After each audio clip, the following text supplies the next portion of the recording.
Welcome back. We're looking at our Africa Tech segment on Network Africa at this point. Now, sometimes the danger you're searching for could be a lot closer than you think. Sometimes it's right there in front of you. In this case, I'm referring to the internet, especially when it comes to your children. Now, your kids might be safe at home. It might appear that way, but with the advent of personal computers, laptops, smartphones, and tablets, they could be at a very high risk because they could be targets of cyberspace threats. In fact, we dare say the threats they face online is twice as worse as that which they face physically. Take, for instance, movies and video games. A rating system is always in place to provide some guidance to help parents determine what is appropriate. But in the case of the internet, the case is very different because there is no such rating system, and it's up to parents to be aware of what their kids are watching online. For more on this, Ayotola Teingbola who is the head of research and development for Pencil. That's a project for McGrenor EduTech, which aims to revive the reading culture. Joins me in studio right now. Ayotola, thank you so much. Now, I must say, an outright ban of your kids from using the internet is not the way forward. No, it isn't, because the truth is that the internet is like a double-edged sword. It's full of opportunities. My 11-year-old brother can make his own games now.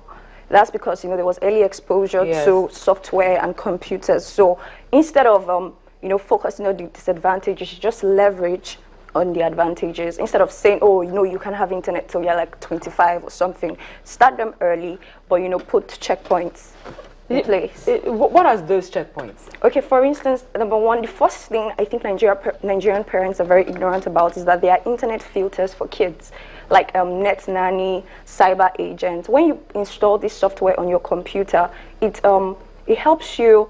It gives you mails. It reports back to you on the sites that your children are on, the kind of videos they're watching. It blocks some very suspicious characters and all of that.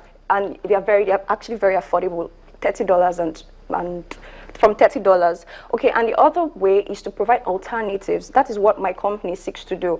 Through gamification, we're working on a project right now, Sands of Time. It gamifies history, African history for students.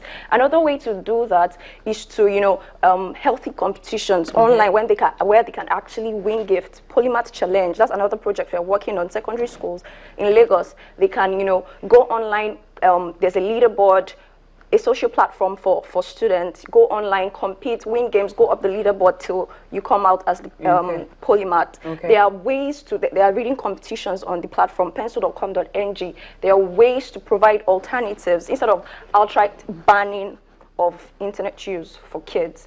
Also, one thing I know parents do not do is that they don't get involved. They don't educate themselves. My parents are on Facebook. Okay.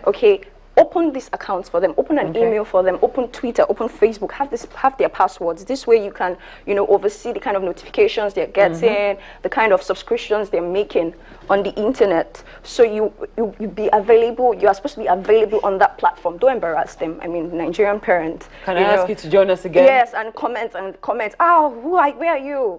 Who are you in the picture? This is a very broad topic. Can I ask you to be our guest again to expand on this? Will you oblige us? Yes. You've just said it's on there, so you have to be here. Thank you so much. Ayotola Teingbola, we're very grateful. We hope we'll see you next week, hopefully. Thank you so much. Now, just before we go, we have to take time out again because, like we said earlier on, today marks 14 years from the time when America suffered its worst terrorist attack, which claimed the lives of 2,996 people. You're seeing live pictures right there of a memorial taking place in commemoration of this unfortunate memory which has been made on American soil.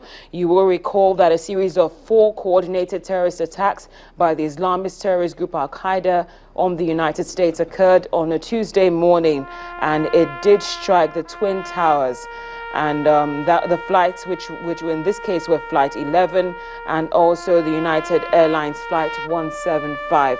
Like I said earlier on, 2,996 people lost their lives, including those who hijacked the plane.